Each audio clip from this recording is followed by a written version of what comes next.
nandito tayo ngayon sa airport at may susunduin tayo na kababayan. At ganito po ang kalagayan dito sa airport kapag may mga sinusundo na kamag-anak o kaibigan.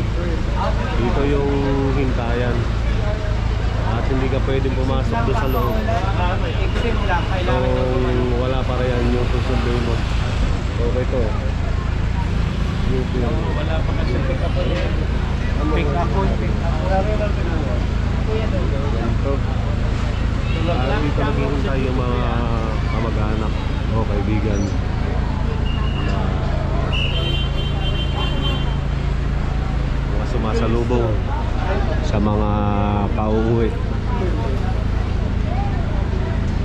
At hanggang ngayon ay hinihintay ko pa yung aking sasalubungin. Tinignan ko yung flight details dito sa monitor, hindi pa dumarating yung kanilang aeroplano. Pagkatapos ko nito at saka ako magbabiyahe mamaya kung wala naman. Alright.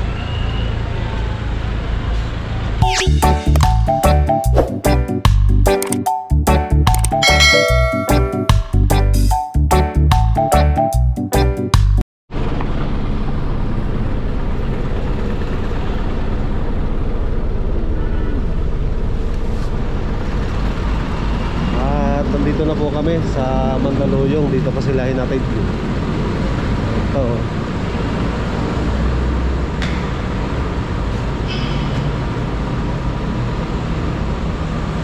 Hanggang gawan.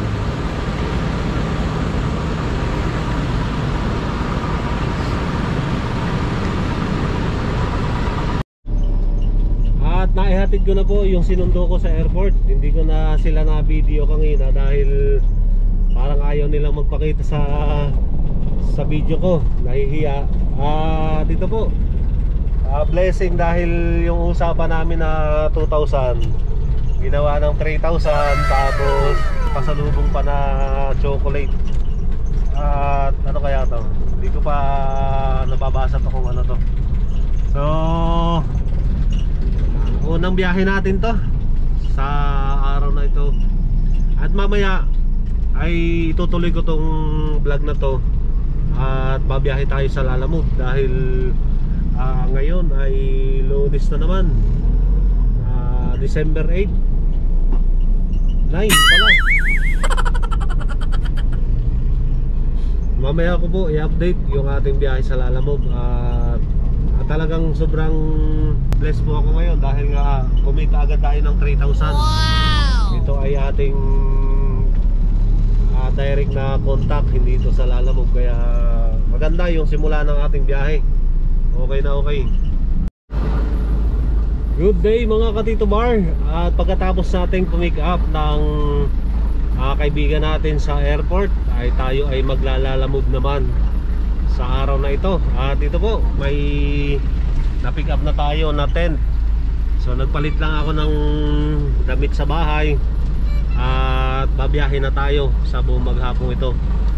At itong di-deliver natin ito mga Katito Bar ay halos doble yung bayad dahil sa taas ng high demand ni Lalamove ay halos 100% yung tinaas ng booking na ito.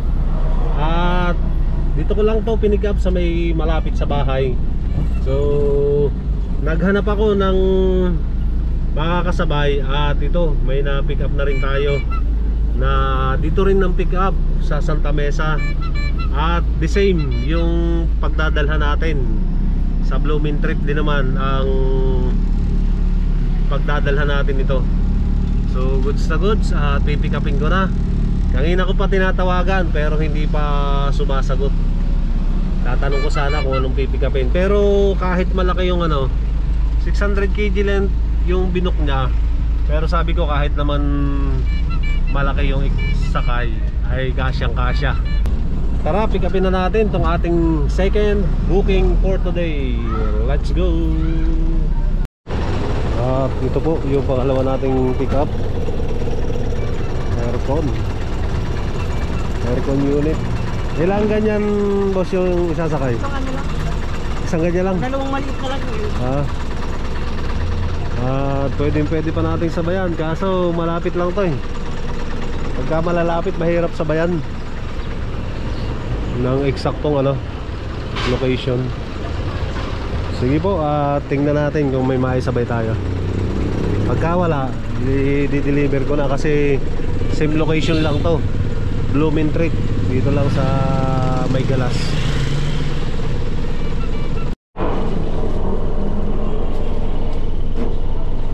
At nandito na tayo sa unang drop off. Ito, binababa na at bayad na to. Okay, thank you. Yeah. Oo naman. Dalawa? Okay na, sir. Okay na po yan? Opo, Salamat po. thank you. Dito na tayo sa second drop off at binababa na nila. Akala ni madam ako yung magse-set up nung itong tent na to. Sabi ko lalamog na ako. Ayan, 653. 653. Opo. Kapirma na lang. Okay.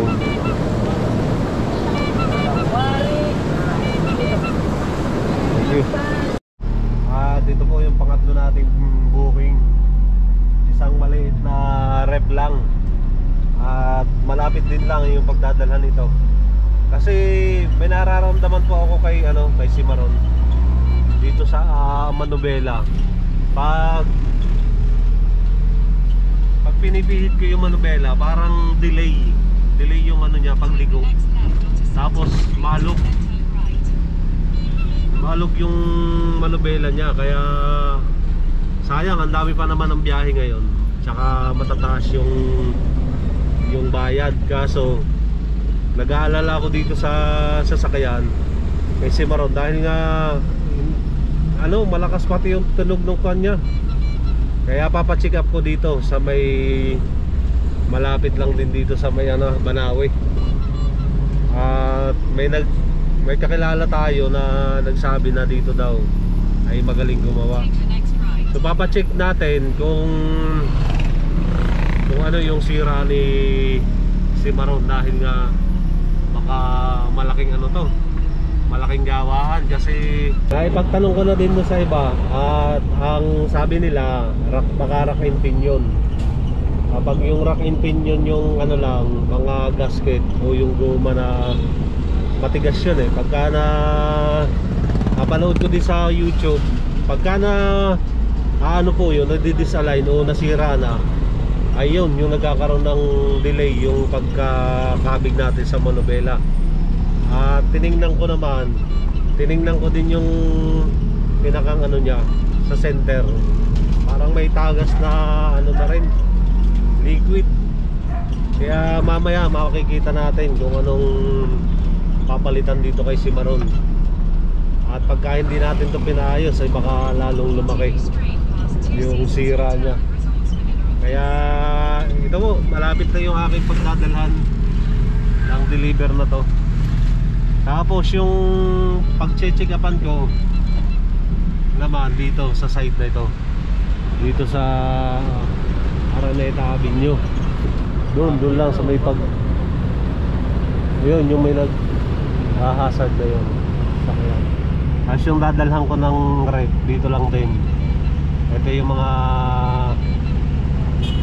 factory, may online sila. So malapit na tayo at deliver muna natin. Na-deliver ko na yung rep na pinadala sa atin. Yun, tinanggap na. At ito si Kuya. Kuya, ano pangalan mo? Arnold Buntano. Taga saan ka? Mindanao. Mindanao, layo Buanga. Uwi ka ngayong holiday, Pasko. Hindi. Lang, next year pa. Mahal ang pag-uwi sa inyo, Mahal. Matagal ka na dito? 2017. Matagal na rin. May kamustahin ka? Po, shoutout po sa pamilya ko sa Mindanao. Yun, anong pangalan? Montano family. Okay. Thank you. Sige sir, salamat sir. Okay. At dito po ay na-check up na itong si Simaron at bukas ko daw dalahin. At yan po, may nakuha na ulit tayong booking. Mga microwavable naman at saka isang Centraboard. Dadalhin ko itong mga microwavable sa Alabang. At itong Centraboard dito sa may Lasal. So napakalaki ng high demand ng papuntang Alabang dahil nasa 900 po yung high demand ng papuntang Alabang. Grabe ano. At halos mas malaki pa talaga yung short charge ng ano na to, na delivery na to. Ito yung mga nire-reklamo din ng mga customer na kung saan ay talagang nagugulat sila sa presyo ni Lalamove ngayon, lalo na yung mga bagong nagbubuk pa lang sa Lalamove ay talagang napapamahal na.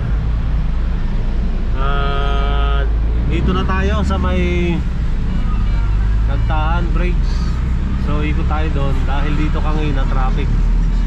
At di-deliver po natin yung una sa Lasal. At sasabayan ko to pagka naibaba ko na yung Palasal. Let's go.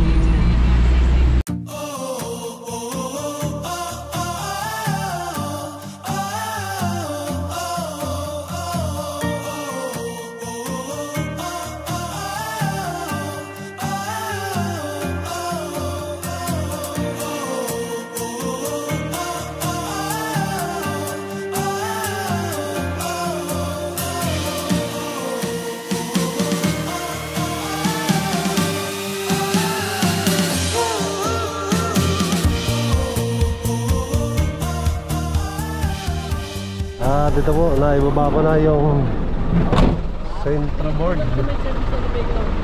Okay na, thank you. Okay po.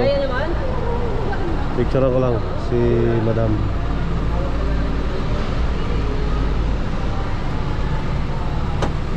Sa Dila Salto eh. Wala pang signal. At ito mga katito bar, nasabayan pa natin yung papuntang Muntinlupa. Ito namang isa papuntang Alabang. So magkatabi lang to, parehas Muntinlupa. At na-interview kasi kuya, ano pangalan mo? Ay, Radyo po. Shoutout po, shoutout. Yun. Siya naman, motor naman ang kanya. Biruin nyo, nag-start siya alauna. Kumikita na siya ng nasa 1,000. Magkano na? 1,250. O 1,250. Ilang biyahe pa lang yun. Kasi. So ngayong December kasi talagang napakalakas ng biyahe. At talagang mapapansin nyo na yung driver na mamimili ng booking. Kaya panalo ano? Panalo talaga. Ang lalapit lang pero ang lalaki ng booking ngayon. Kaya umuwi agad eh. Yun.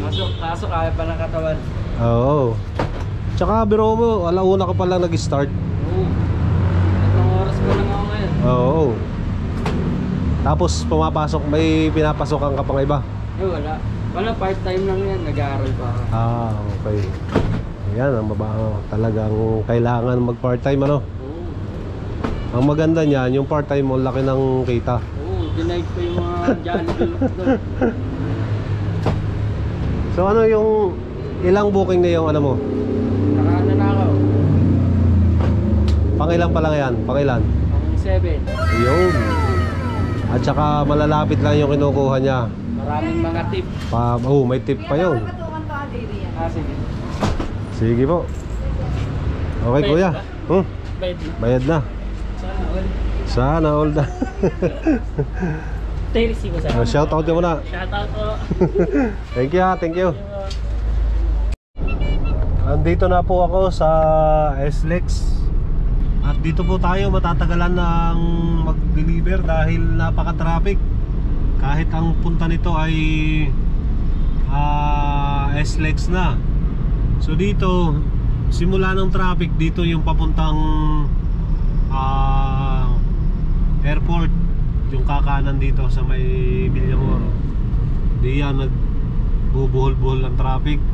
Dito na ako sa drop off nito mga gatas dito sa Bat First Coffee. Kaso dalawang babae daw yung naka-duty dito at humihingi ng tulong sa akin. Mag-a-add na lang daw sila ng tip. Ano namang magagawa natin kung hindi natin sila tutulungan. Sabi ko hiram na lang si ma'am ng cart kasi nga mabigat tong gatas 30 boxes to. So i-start ko nang hakutin para may deliver natin yung mga microwavable na yon. At naway may makuha pa akong booking pa uwi ng Manila. Okay, start ko nang hakutin. Let's go. At nandito na ako sa last drop off dito sa Alabang, Makati Supermarket sa Alabang.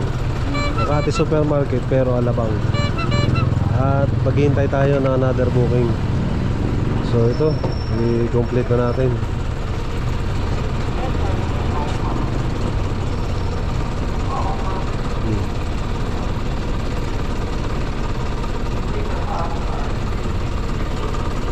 At mamaya pa raw po yung alas 10 ang pasok.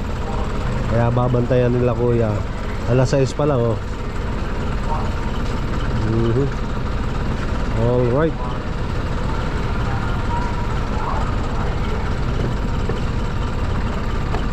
At makailang kuha na tayo. 3-9 na. Boundary to pagka nakakuha tayo ng Manila.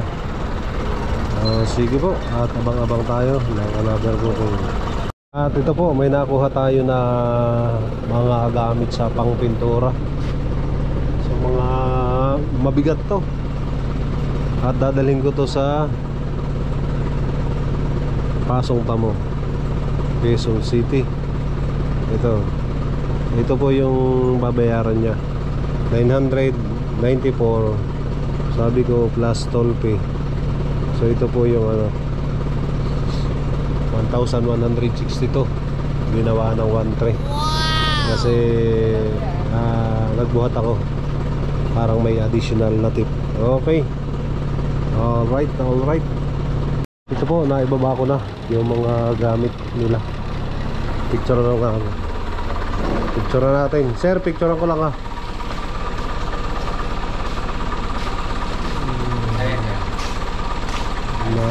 drop off. Good evening mga Katito Bar. Ako po ay nakauwi na ng bahay at tayo sa buong maghapon ay nakapitong bahay. At yung kinita po natin ay 4,777. At meron din po tayong mga naging tip dyan. Napakalaki ng mga binibigay ngayon dahil nga December. At halos ay kumita po tayo dyan ng 5,000 plus 3,000 nung umaga. So 8,000 yung ating kinita sa araw na to. At goods na goods yan. At ang binawas lang po natin dyan ay 1,000 for diesel. At yung mga toll fee dyan, yung dalawang toll fee pa Alabang, ay syempre pagka ganon, nadudoble rin yung mga toll fee na binabayaran sa atin. Kasi to booking, parehas silang nagbibigay sa atin. At parehas din natin silang sinisingil. So maraming salamat po sa patuloy na inyong panunood sa aking YouTube channel. At ingat po tayong lahat. God bless everyone. Bye bye.